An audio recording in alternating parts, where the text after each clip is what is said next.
Olá pessoal, nós estamos de volta para fazermos mais uma parte aí, dos nossos domínios naturais para o IBGE, e na nossa aula de hoje a gente vai começar lá com o domínio amazônico. Então vamos lá, vamos ver primeiro as características climáticas desse domínio e depois na sequência vamos ver a parte de vegetação e de solo. O que a gente se recorda, pessoal?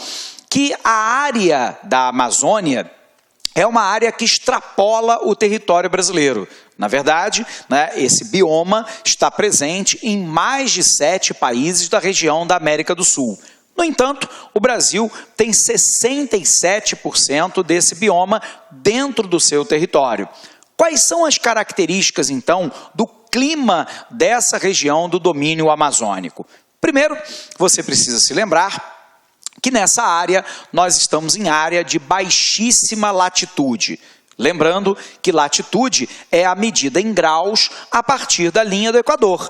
A região amazônica está muito próxima da linha do Equador. E nós sabemos que quanto mais próximo da linha do Equador, menor é a latitude. Como os raios solares batem perpendicularmente à linha do Equador, essa área é uma área que se apresenta com maior insolação. Daí que praticamente nessa região nós observamos apenas 2 estações no ano. O verão, que normalmente é extremamente chuvoso, e o inverno, que é mais relativamente seco. As 2 estações intermediárias da primavera e do outono são raramente observáveis nessa região. Nós vamos perceber que além da baixa latitude, nós vamos encontrar, via de regra, uma altitude mais baixa.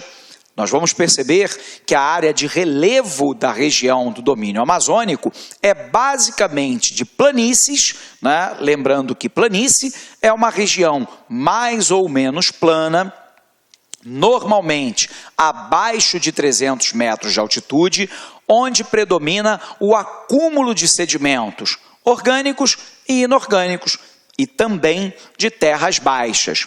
Nós vamos observar, então, nessa região, baixas altitudes, baixa latitude, vamos observar um nível acentuado de insolação, o que acaba interferindo numa temperatura mais elevada.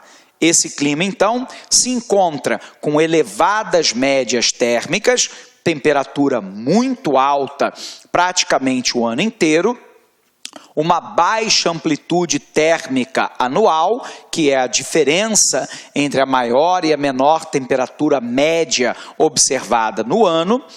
Vamos encontrar um índice pluviométrico extremamente elevado. A Amazônia chega a ter locais onde o índice pluviométrico chega a 6.000 milímetros ao ano. Só para você comparar, uma cidade como o Rio de Janeiro tem algo em torno entre 1.500 e 2.000 milímetros de chuva ao ano. Nós estamos falando, então, que determinadas porções do domínio amazônico chega a ter 3 vezes o volume de chuva de uma cidade como o Rio de Janeiro, que é um clima considerado úmido ou semi-úmido. Nós vamos poder observar que nós temos a presença de 2 grandes massas de ar nessa região. A massa equatorial continental, que embora seja continental, ela é úmida, é um processo de umidificação do clima local provocado pela evapotranspiração muito acentuada, causando um ciclo hidrológico muito intenso. Vamos observar que essa massa é equatorial, portanto ela é quente. Se ela é continental, ela deveria ser seca, mas ela é úmida. Vamos observar que a segunda massa é a massa equatorial atlântica, que também é um clima quente e úmido.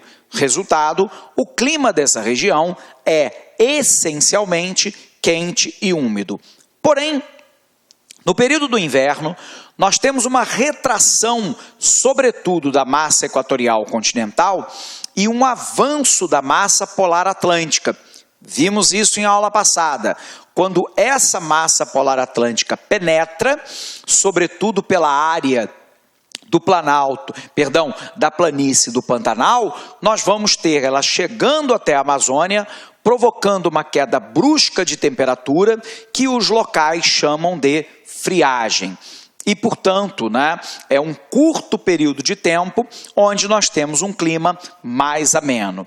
Nós vamos poder observar que essa região é uma região que tem uma floresta extremamente exuberante, que é a floresta amazônica, e que essa floresta, em alguns casos, se apresenta lá como uma mata de degraus, a partir do rio, onde nós vamos ter lá a mata de Igapó, a mata de várzea e a terra firme.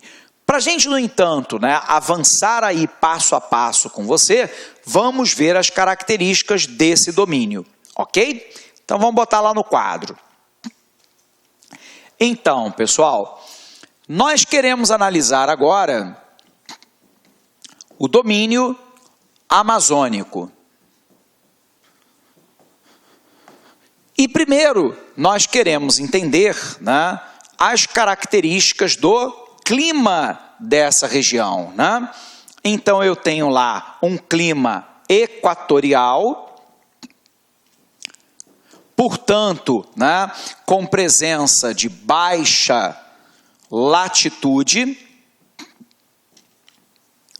Nós vamos observar nessa região a presença da massa equatorial continental, da massa equatorial atlântica, ambas as massas quente e úmida, e no período do inverno,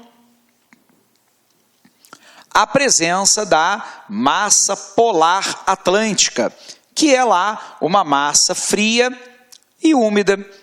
Vamos poder perceber que a penetração dessa massa no período do inverno provoca um fenômeno que nós chamamos de friagem, uma queda brusca da temperatura observada nessa região.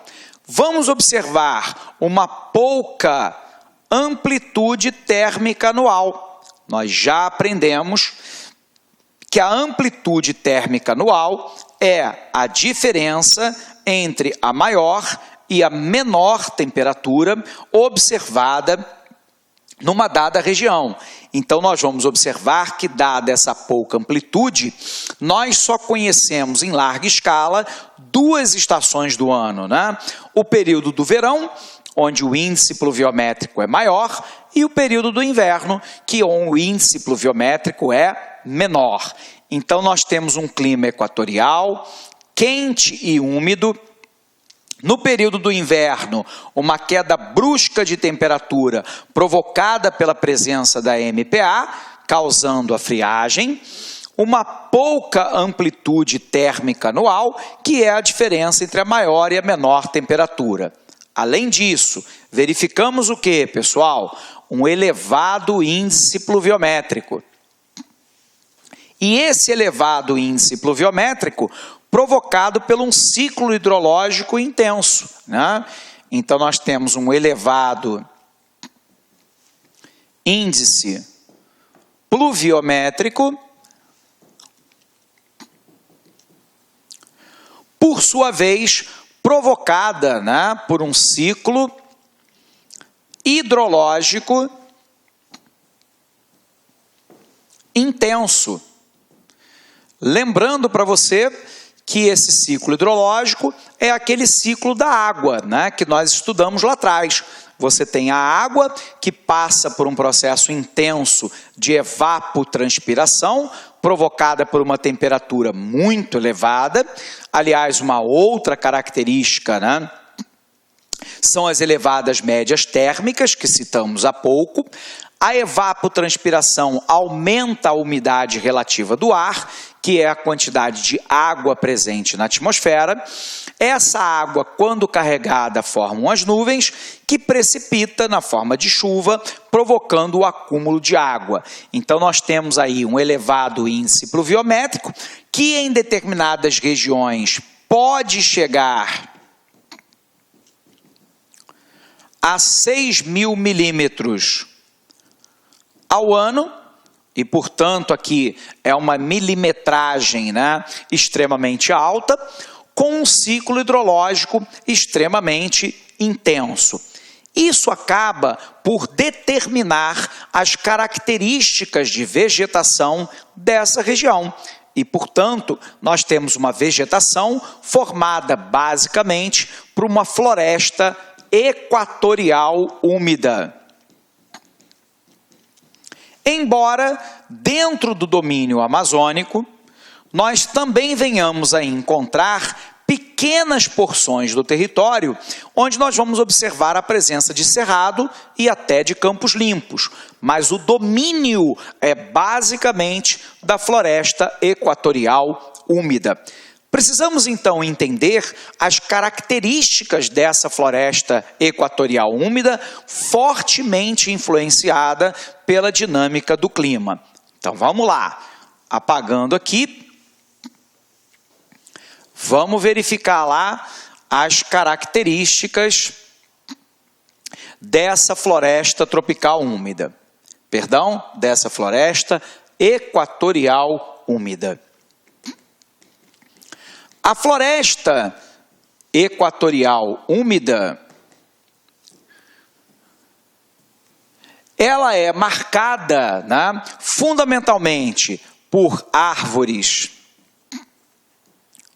Perdão, corrigindo aqui. Marcada por árvores altas, uma vegetação densa, latifoliada, com grande biodiversidade. E a presença de mata de degraus. Aqui é muito importante você não confundir a presença de mata de degraus com o complexo do Pantanal. Embora nós tenhamos aqui também 3 condições distintas, como o complexo do Pantanal, onde você apresenta-se lá com a floresta tropical úmida, o cerrado e o campo limpo, aqui nós vamos ter, né, a mata de igapó, a de várzea e terra firme. Não há que se confundir mata de degrau com complexo do Pantanal. Então, atenção aí na hora da sua prova.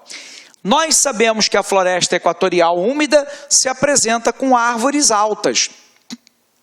Embora o solo, e vamos discutir isso daqui a pouco, seja um solo, né, basicamente siltoso, formado por pequenas partículas de rocha e, portanto, com uma drenagem muito acentuada da água, nós vamos observar que, através do mecanismo da retroalimentação, que nós também já estudamos aqui, todos os dias nós temos quedas de frutos, folhas, sementes, árvores mortas, fezes, animais e outros que entram em decomposição no solo, formando o humus, aquela camada superficial. E essa camada permite a retroalimentação de nutrientes para a exuberância da vegetação. O resultado é que as árvores são altas, porque eu tenho uma grande quantidade de nutrientes presentes no humus, e por um outro lado, eu não tenho problema em relação à umidade, à presença de água nessa região. Logo, a vegetação não precisa disputar água entre si, e as árvores, então, podem ter uma altura maior. Então, as árvores são altas, a vegetação é densa, uma do lado da outra, é uma vegetação latifoliada, de folhas largas, para promover, né, a retirada do excesso de umidade através da transpiração dessa vegetação. Ela se apresenta com uma grande biodiversidade, uma biodiversidade extremamente exuberante, para alguns biólogos é a maior biodiversidade brasileira. No entanto, é algo que alguns outros biólogos questionam, porque, por exemplo, o domínio de Mata Atlântica, por ter latitudes muito diferenciadas, acaba tendo uma biodiversidade que, para alguns biólogos, é ainda maior do que a da própria Amazônia. Embora nós saibamos que os especialistas calculam que nós conheçamos apenas 20% da biodiversidade desse bioma. Então, ele se apresenta com uma grande biodiversidade e com a presença de mata de degraus. Opa, tenho que então entender que característica é essa de mata de degraus. Então, vamos apagar aqui, né? Gostou da aula do professor? Quer continuar assistindo essa super aula? Aliás, quer fazer o nosso curso completaço para o processo seletivo do IBGE 2016?